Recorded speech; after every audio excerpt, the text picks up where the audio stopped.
Nak tahu siapa musuh paling bahaya dalam hidup? Bukan orang yang benci kau. Musuh yang paling bahaya ialah diri sendiri. Bila kita selalu bagi alasan, esoklah aku mula, nantilah bila aku ada masa, nantilah bila aku dah ready. Hari demi hari berlalu, impian masih tinggal impian.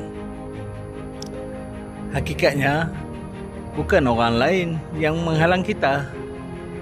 Selalunya, kita sendiri yang menangguhkan tindakan. So, kita sendiri yang takut untuk melangkah dan ambil langkah seterusnya. Kalau betul-betul nak hidup berubah, janganlah tunggu motivasi. Janganlah tunggu sempurna. Buat saja langkah pertama, first step. Kerana bila kita berjaya mengalahkan diri sendiri, cabaran lain akan jadi jauh lebih mudah.